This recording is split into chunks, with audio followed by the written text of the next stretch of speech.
sa akin si Krisa pagkatapos ay lumingon sa daddy niya na kausap ang kapatid nito na si Tito Manolo at Tita Helena. Sige, iyayain na muna natin si daddy para makapagpahinga naman siya. Sang-ayon ni Krisa sa sinabi ko. Tumayo kami at nagtungo sa kinaroroonan ni daddy at Tito Manolo. Iya, nakikiramay kami sa'yo. Pakikiramay ni Tita Helena kay Krisa at humalik ito sa kanyang pisngi at nagyakapan sila saglit. Salamat, tita. Malungkot na tugon ni Krisa kay Tita Helena. Kumusta po kayo dito? Bati ko kay Tito Manolo at nakipagkamay ako sa kanya. Okay lang, iho. Ikaw na munang bahala sa pamangkin namin, ha? Tugon ni Tito Manolo sa akin. Opo, tito. Sunod-sunod na pagtango ko sa kanya. Kumusta na pala ang lola mo, iho? Pwede ba kami makapunta sa kanya pagkatapos mailibing ang mommy ninyo? Tanong naman ni Tita Helena sa akin. Anytime po, tita. Sagot ko kay Tita Helena. Nagtatakang nakatingin sa akin ang asawa ko. Hindi ko man lang kasi ito na ipakilala kay lola pero wala naman akong balak na ipakilala ito sa lola ko. Kahit na kinukulit na ako ni lola na makita ang napangasawa ko, wala pa rin akong balak na ipakilala si Krisa sa kanya. Dad, pabuti pa siguro umuwi na muna tayo para makapagpahinga ka. Babalik na lang tayo mamaya. Yaya ko sa daddy ni Krisa. Sige na, Herman. Magpahinga ka muna. Kami na munang bahala dito. Utos ni Tito Manolo sa kapatid niya. Pumayag naman si daddy kaya inuwi ko sila ni Krisa sa kanilang bahay para makapagpahinga silang dalawa. Doon na rin kami nagstay ni Krisa at may mga damit naman kaming naiwan doon sa bahay nila. Hinayaan ko itong magpahinga sa kanyang silid sa bahay nila. Alam kong pagod ang utak nito at katawan. Nagpabili ako sa katulong nila ng karne dahil magluluto ako ng bulalo para makahigop man lang sila ng sabaw. Kahit na paghihiganti ang sa isip ko, pero may konting awa pa rin akong naramdaman para sa ama ng asawa ko. Habang nagpapahinga mag-amay, tinawagan ko si Mr. Baldassar. Pinakansel ko ang meeting sa mga board member. Ayoko munang sabayan ng pagdadalamhati ni Mr. Herman Alvarez sa nawala nitong mga ari-arian at mga shares sa company. Ginamit kong collateral ang mga assets and investment nito pati na ang share sa company nang tinulungan ko itong umasenso muli. At hindi niya iyon alam dahil lubos ang tiwala nito sa akin. Ang matitira na lang sa kanya ay ang bahay na ito. Subalit nakasanla din ito sa bangko at kapag hindi niya ito matubos ay ako ang sasalo. Malaki ang pagkakautang niya sa akin kaya marapat lang na singilin ko siya pagdating ng tamang panahon. Sinabi ko rin kay Mr. Baldassar na tapusin muna ang libing ni Mrs. Agnes Alvarez bago sabihin kay Herman Alvarez na wala na siyang share sa kumpanya. Pagkatapos namin mag-usap ni Mr. Baldassar ay sinimulan ko na lutuin ang bulalo para paggising na mag-ama ay may makakain sila. Pinasahin ko na rin ang katulong nila para may kainin. Gumawa din ako ng vegetable salad para panghimagas. Chris's POV. Nagising ako na may humahaplo sa aking buhok. Iminulat ko ang namamaga kong mata dahil sa kakaiyak. Iniisip ko na sana'y panaginip lang ang pagkawala ni mommy. Hindi man lang ako hinintay nito na makahingi ng sorry sa pagsagot ko sa kanya ng pabalang. Nakita ko si Jeffrey sa tabi ko tinahaplos ang aking buhok. Jeffrey? Tawag ko sa kanya sa mahinang boses. Han, bumangon ka na para makakain. Kanina hindi pa tayo nakapagtanghalian. Wika nito sa akin. Nasaan si daddy? Tanong ko. Nasa dining area na, Han. Hinihintay na tayo para sabay tayong kumain. Mahinahon itong sagot sa akin. Bumangon ako at nagtungo sa banyo sa loob ng aking silid. Nagilamos ako at nag-toothbrush. Pagkatapos ay nagtungo na kami ni Jeffrey sa dining area. Naabutan kong nakaupo si daddy sa pwesto nito sa mesa, ngunit nakatulala na nakatingin sa tabi nito sa dating pwesto ni mommy. Dad? Tawag ko sa kanya at tumingin ito sa amin ni Jeffrey. Nandito na pala kayo. Sige, maupo na kayo para makakain na tayo. Malungkot nitong sabi na hindi nagpapahalata. Umupo ako sa aking pwesto at si Jeffrey naman ay umupo sa aking tabi. Sinalinan ako ng asawa ko ng sabaw sa isang mangkok at nilagyan din ni Jeffrey sa daddy ng pagkain sa plato nito. Wala man akong ganang kumain subalit kailangan kong pilitin ang aking sarili. Ang sarap ng lutong ito ah. Kimberly, saan mo ito natutunan? Tanong ni daddy sa katulong namin na matikman ang sabaw ng bulalo. Si Sir Jeffrey po nagluto niyan, sir. Sagot ni Ate Kimberly kay daddy. Tumingin sa daddy sa kinaroroonan ni Jeffrey at ngumiti. Hindi ko akalain na marunong ka pala magluto, Jeffrey. Bihira na sa lalaki nagluluto ngayon, lalo na sa katulad mo na mayaman. Papuri ni Daddy sa aking asawa. Lalo akong humanga kay Jeffrey dahil bukod sa pag-aasikaso niya sa amin ngayon ni Daddy, ay nilutuan niya pa kami. Ngumiting tumingin si Jeffrey kay Daddy at nagsalita. Natutunan ko lang po iyan sa lola ko. Alam mo, may kilala din ako dati na malapit sa akin. Masarap din magluto iyon at mahilig magluto ang taong iyon. Saad ni Daddy kay Jeffrey, habang ako ay nakikinig lang sa usapan nila. Sino po yung kilala ninyo iyon, Dad? Tanong ni Jeffrey sa aking ama. Isa ko matalik na kaibigan, pero matagal na siyang wala. Sayang at hindi niya nakita ang paglago ng kumpanyang naiwan niya. Malungkot na sabi ni Daddy kay Jeffrey. Sumubo si Jeffrey habang nakikinig kay Daddy. Subalit kita ko ang paggalaw ng panga ni Jeffrey. Hindi ko maintindihan ang mukha nito. Kunot ang kanyang noo pero hindi ko na lang ito pinansin. Dad, si Tito Halbert ba ang tinutukoy mo? Yung palagi niyo ikinukwento ni Mommy? Tanong ko kay Daddy. Oo, iya. Magaling magluto ang tito mong iyon. Kaya lagi kami busog ng Mommy mo sa kanya. Nakangiting sagot ni Daddy sa akin. Hindi na ako umimik pa at tumuon na lang ang atensyon ko sa pagkain. Naalala ko pa dati na ikinukwento nila, Daddy at Mommy sa akin ang tungkol sa matalik nilang kaibigan na si Tito Halbert Moran. Laking paghihinayang nila nang namatay ito sa isang aksidente na nangyari. Mabait raw itong tao. May girlfriend ito na si Tita Rodora. Mahal na mahal daw ito ng Tito Halbert, ang girlfriend nito. Hanggang sa nagkaanak sila at matanda lang daw ang anak nila sa akin ng 3 taon. Napag-isipan nila magtayo ng isang restaurant ni Daddy hanggang sa lumago ito. Nakapagpatayo sila ng isang company, ang Miracle Corporation. Iba't ibang mga produkto ang ina-export nito sa iba't ibang probinsya. Ang Holland kasi ang pinakasentro ng lahat ng mga canned goods, mga biskwit at mga tinapay. Lahat ng products ay recipe lahat ni Tito Halbert. At hanggang ngayon ay yun pa rin ang mga recipes na ginagawa sa Miracle Corporation. Subalit nalulong si Tito sa sugal kaya napabayaan niya ng company at tumikim pa raw ito ng ipinagbabawal na gamot. Dahil sa magkaibigan sila ni Daddy ay pinayuhan siya nito na itigil niya na ang ginagawang iyon para sa mag-ina niya. Tumigil nga si Tito sa bisyo niyang iyon pero ang bisyo nitong pagsusugal ay hindi niya itinigil. Lalong nalulong ito sa sugal hanggang sa milyon-milyon na ang naipatalo nito. Bumagsak ang kumpanya at hindi na nakabangon pa.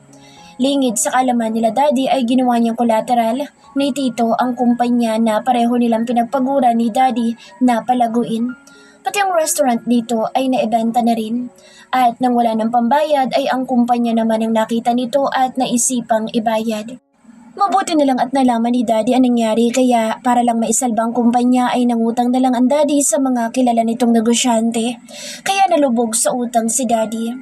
Nang malaman nito ni Tito Halbert na nangutang si Daddy sa mga kilala nito para maisalba ang company at mabayaran ng malaking pagkakautang ni Tito sa pagsugal, ay nahiya itong humarap kay Daddy kaya sumulat ito. Humihingi ito ng paumanhin sa nagawa niyang kapabayaan at ibinili ng company kay Daddy.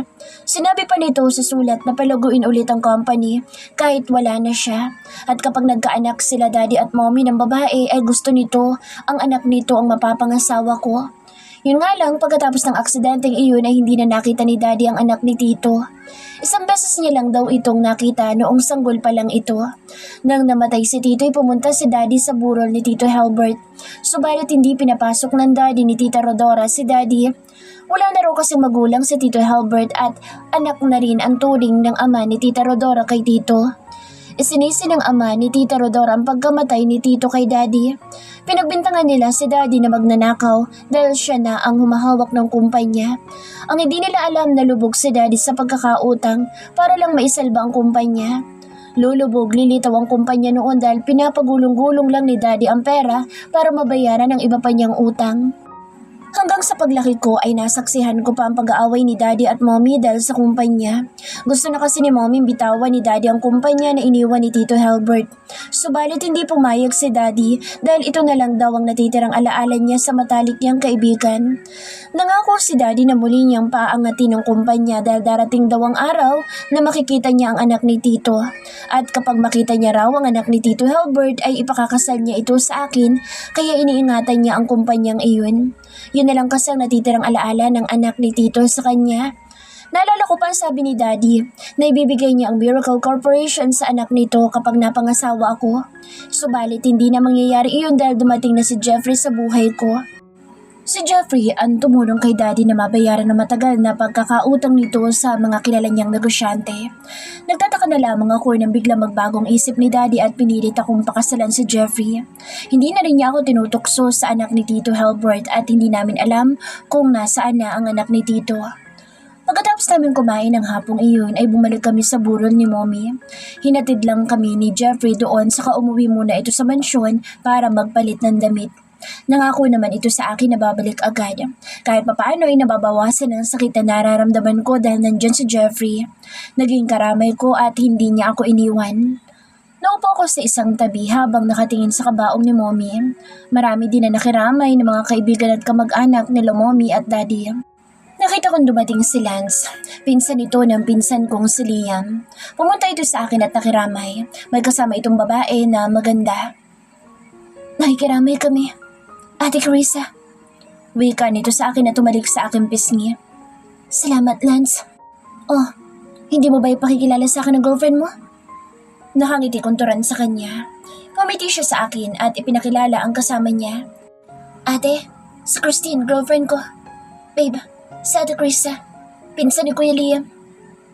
Nakikiramay po ako sa iyo, ate. Pakikiramay ng girlfriend ni Lance sa akin at nagbeso-beso pa kami. Ngumiti lang ako sa kanya at bumaling ako kay Lance. Kailan ang kasal? Tanong ko na may kasamang panunukso sa kanilang dalawa. Dapat ngayong taon, ate. Kaya lang, after 3 years pa siguro para mahaba-haba ang preparation. Sagot ni Lance sa akin. Huwag mong kalimutan na imbitahan ako, ha? Kung hindi magtatampo ko sa'yo. Pagbibiro kong banta kay Lance. Ngumiti ito at tinapik pa ang braso ko. Siyempre naman, ate. Ikaw pa? Malakas ka sa akin eh. Ngumiti lang ako sa kanila at nagpaalam muna ito na titingnan si Mommy sa kabaong. Maya-maya dumating naman ang ama at ina ni Lance na si Tito Ibrahim at Tita Diana. Lumapit muna sila kay Daddy saka sila lumapit sa akin at nakiramay din. Makalipas pa ang ilang oras ay dumating din ang pinsan ko na si Liam. Agad itong dumiretso sa akin. Laking pasalamat ko at hindi sila nagkaabutan ni Jeffrey dahil baka magkagulo lang sila. Yumakap ito sa akin kaya hindi ko mapigilan na hindi umiyak. Liam, wala na si Mommy. Iyak kong nakayakap sa kanya. Shh, huwag ka nang umiyak, Risa. Isipin mo, nandito lang kami. Pagpapatahan ni Liam sa akin. Kumalas ako sa pagkakayakap sa kanya, tinitigan siya. Wala na sa mata nito ang sakit at pigitin na dinulot ng babaeng pinakamamahal nito na si Sheena. Gusto ko sana siyang tanungin kung nakapag-move on na ba ito sa babaeng iyon pero naisip kong huwag na lang. Baka nga naka-move on na siya sa panloloko ng babaeng iyon sa pinsan ko. Kaya minabuti ko na lang na manahimik. Salamat sa pagpunta mo, Liam. Pasasalamat ko sa kanya. Okay lang yun. Hindi ka na nakapunta ng mansyon. Wika ni Liam sa akin. Pasensya na, naging busy kasi ako. Pagdadahilan ko na ang totoo'y ikinukulong ako ni Jeffrey ng 5 buwan, mahigit sa kung saan lugar. Makalipas ang 2 oras ay dumating na rin si Jeffrey. Buti na lang at hindi sila nagpang-abot ni Liam. Nagmamadali kasi itong umalis nang may nag-text sa kanya. Nagpaalam naman ito sa akin at sabi pa niya ibabalik na lang siya bukas ng maaga. Saka naman pagdating ni Jeffrey. Pero nakaalis na noon si Liam. Pagdating ni Jeffrey ay humalik ito sa akin saka nagtungo siya sa kanaroroonan ni Lance. Pakiramdam ko malapit sila sa isa't isa. Pero kailan pa? Sa mga ngiti nila ay parang kilala nila ang isa't isa ni Lance. Subalit hindi ko na iyon pinansin. Lumipas pa ang ilang araw, lagi akong puyat dahil palagi na lang akong umiiyak. Bukas ay ililibing na si Mommy. Mabuti na lang at nandyan si Jeffrey. Umaalalay sa akin sa tuwing umiiyak ako. Tuwing naantok ako sa mga dibdib niya ako, panandali ang umiidlip. Lalong lumalim ang nararamdaman ko para kay Jeffrey. Ang inis ko sa kanya noon ay napalitan ng pagmamahal na higit pa sa naramdaman ko noon kay Darwin. Isang araw ay dumalaw din si Darwin sa burol ni Mommy.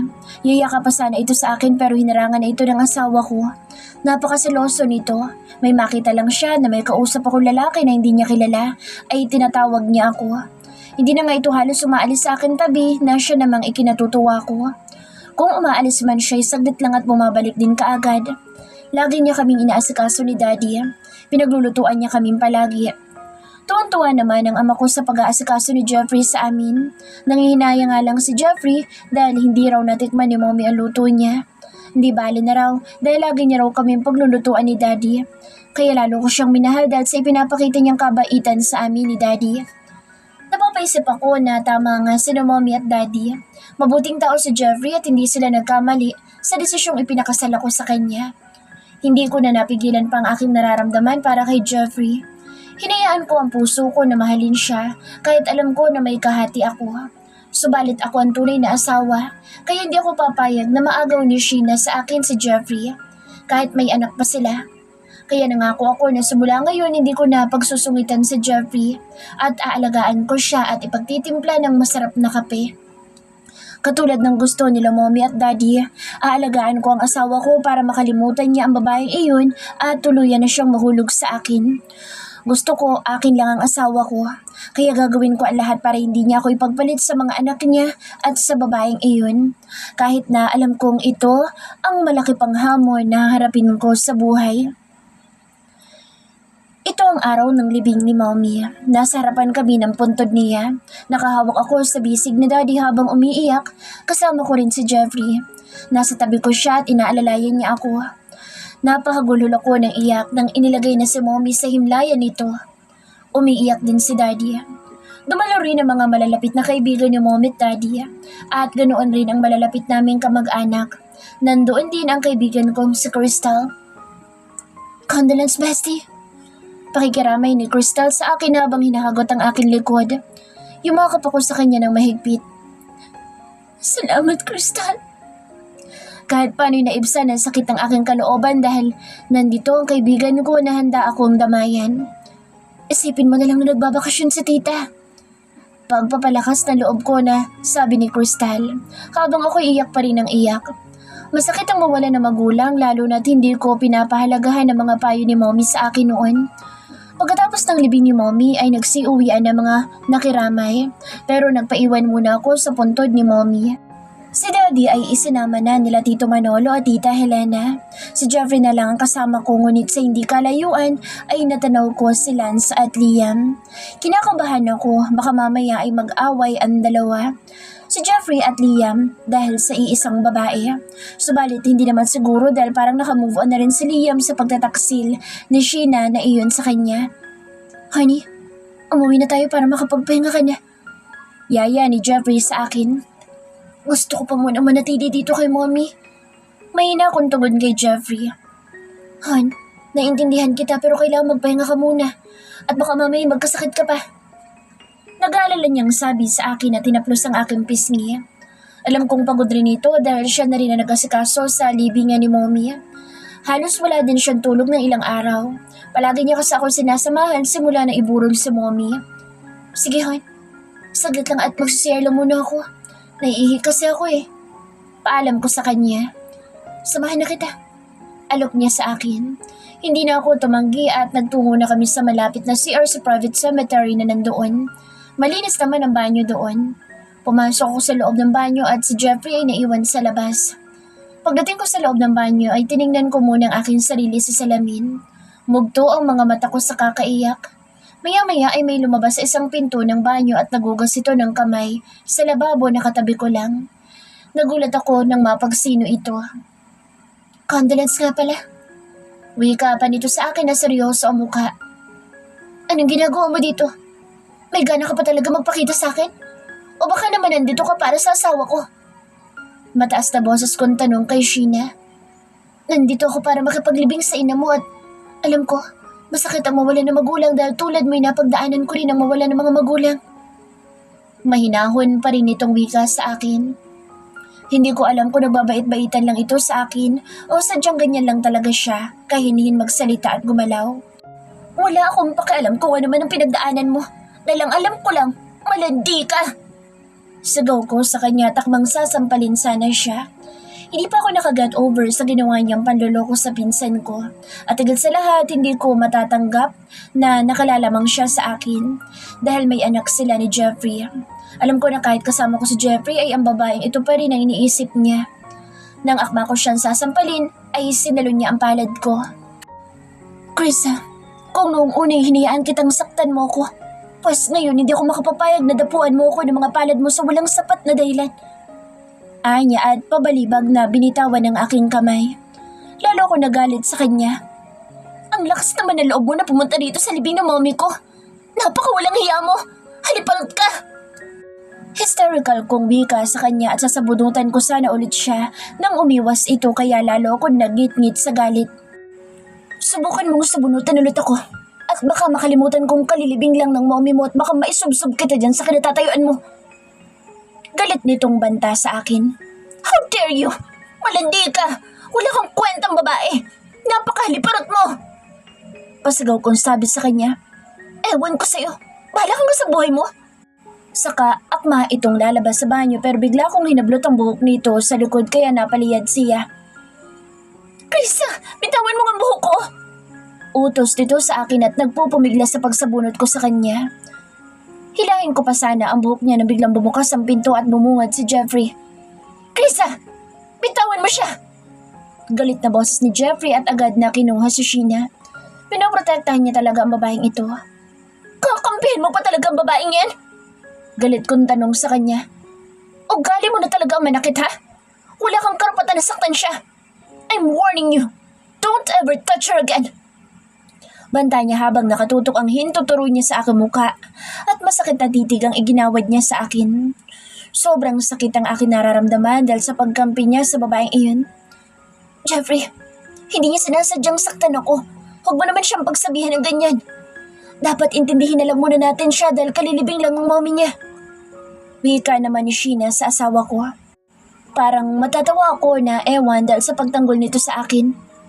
Hindi ko alam kung nagbabait-baitan ba ito o plastikan lang ang sinabi niya.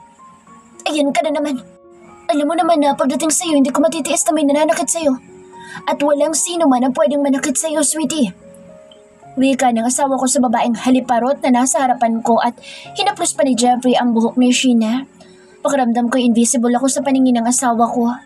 Sobra ako nasaktan at hindi ko namalayan ang pagpatak ng mga luha ko sa aking mga mata.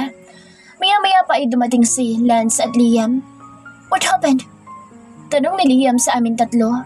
Masakit naman siyang tiningnan ni Jeffrey. Pagsabihan mo yung pinsan mo dahil naabutan ko sinasaktan na naman niya si Sheena. Madiin na sabi ni Jeffrey kay Liam. Let's go, sweetie.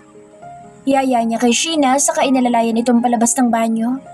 Nakawang ang mga labi ni Liam at Lance sa sinabi ni Jeffrey at nakasunod ang mga mata nila sa dalawa habang papalayo, habang ako naman ay sumandal na lang sa lababo at napapailing. Hindi ko akalain na sa halip na ako ang alalayan ng asawa ko ay ang babaeng iyon pa ang sinamahan niya. Krista, ano ba nangyari? Mahinahong tanong ni Liam. Tamad na akong sumagot. Pakiramdam ko'y pagod na ang isip at katawan ko. Iwan niyo muna ako, please. Mahina akong utos sa kanila. Krista, please Liam. Gusto ko mapag-isa. Okay lang ako, kaya sige na. Iwan niyo na muna ako at magbabanyo pa ako. Pagtataboy ko sa kanila ni Lance. Tinapik lang ni Lance ang balikat ko't lumbas na ng banyo. Nandito lang kami. Turo ng pinsan kong si Liam at umalis na rin. Pag-alis nila ay dali-dali ko sinara ang pintuan ng banyo. Pagkatapos ay dahan-dahan ako napaupo sa sahig. Pakiramdam ko'y para akong kandila na unti-unting nauupos. At sa pag-upo ko'y naguunahang pumatak ang mga luha ko at napakagulol ako ng iyak. Hindi ko alam kung para saan ang mga luhang lumabas sa aking mga mata. Kung para ba iyon kay mommy o para kay Jeffrey, na basta na lang akong iniwan at kinampihan ng babaeng iyon. Para saan ba at ikinasal kami? Para lang ba masaktan ako? Bakit pa minamahal ko siya? Para saan ang damdamin kong ito na bigla na lang nakaramdam ng pagmamahal sa kanya? Para ba paluhain lang ako? Halo-halong lungkot at bigati ang nararamdaman ko. Kung pwede lang na makalimutan ko ang lahat ay ginawa ko na. Ilang oras akong nanatili sa loob ng banyo. Hindi ko na namalayan ang oras ng tagal kong nanatili sa banyo. Nakaupo lang ako sa likod ng pintuan at nakayakap sa mga tuhod ko. Wala akong ganang lumabas. Maya pa ay may kumatok na sa pintuan. Krista, buksan mo itong pinto. Boses ni Lance habang kumakatok sa pintuan. Hayaan mo na muna ako, Lance. Sagot ko sa kanya sa mahinang boses. Anong hayaan ka dyan? Halos 5 oras ka na dyan sa loob. Nag-aalala nitong sagot sa akin. Nang maisip ko na ganoon na pala ako katagal sa loob ng banyo, tumayo ako at inayos ang aking sarili, saka lumabas ako. Okay ka lang ba? Nag-aalalang tanong ni Lance. Okay lang ako. Magiging okay din ako, Lance. Bakit hindi ka pa umuwi? Tanong ko sa kanya. Hapon na ng mga oras na iyon, naglakad kami papunta sa libingan ni Mommy. Pagdating ko doon ay umupo ako sa lupa sa puntod ni Mommy. Wala ka pa bang balak umuwi? Tanong ni Lance sa akin habang nakatayo ito sa tagiliran ko. Dito muna ako. Umuwi ka na. Umalis na ba si Liam? Tanong ko. Oo, sinundan niya si Jeffrey at Sheena. Kaya ibinilin ka sa akin ni Kuya Liam na hintayin kita. Mahinahong saad ni Lance sa akin. May kung ano na namang matalas na tumusok sa loob ng puso ko. Ibig sabihin iniwan na naman ako ng asawa ko dahil lang sa babaeng iyon. Wala ba talaga akong halaga sa kanya? Akala ko'y maaagaw ko na ang atensyon niya pero nagkamali ako. Nandoon pa rin ang isip niya sa babaeng iyon. Umuwi ka na, Lance. Iwan mo na ako dito. Magpapasundo na lang ako kay Crystal mamaya. Laglag ang balikat na utos ko kay Lance. Sigurado ka ba? May meeting kasi ako mamaya. Paninugurado ni Lance sa akin. Ayos lang ako, Lance. Huwag ka mag-alala. Uuwi rin ako mamaya. Panigurado kong sagot sa kanya. Ayoko rin naman na makaabala sa kanya. Sige, pero siguradong okay ka lang ha? Tumango lang ako bilang sagot sa tanong ni Lance. Umalis na ito at naiwan lang ako mag-isa. Muli ay bumuhos ang aking mga luha dahil sa sama na loob ko para sa aking asawa. Maya-maya pa'y pumatak ang malakas na ulan pero hindi ko alintana iyon. Hinayaan kong mabasa ang katawan ko ng ulan na may kasama pang kulog at kidlat. Walang katapusan ang pagpatak ng aking mga luha. Pakiramdam ko ay mababaliw ako sa kakaisip sa mga nangyayari. Hanggang sa lumipas pa ang 2 oras ay hindi pa rin tumigil ang ulan. Nanatili pa rin ako sa posisyon ko na nakaupo sa harap ng puntod ni Mommy. Ilang sandali pa ay may biglang nagsalita sa aking likuran. Gusto mo bang sumunod sa mommy mo? Galit na boses ni Jeffrey. Lumingon ako sa kanya at nakita ko sa mga mata niya ang galit at pag-aalala sa akin. Bakit bumalik ka pa dito? Dapat hindi mo iniwan ang babae mo. Sigaw ko sa kanya. Hindi ko na mapigilan ang kalooban ko na hindi sumabog. Tumayo ka na dyan at umuwi na tayo. Utos niya sa akin na parang baliwala lang sa kanya. Ayokong umuwi. Umuwi ka kung gusto mo. Pabayaan mo ako dito. Umiiyak ko ng pagtataboy sa kanya. Hindi kita pwedeng iwanan dito na ganyan ang kalagayan mo. Tumayo ka na dyan para makapagpahinga ka na. Utos niya, tinawakan ng aking braso subalit ibinaksi ko ang kanyang kamay. Hayaan mo na ako rito. Gusto ko dito sa tabi ng mommy. Umiiyak ko sabi na parang bata. Gusto mo bang ikaw naman ang iburay? Tumayo ka na dyan para makauwi na tayo.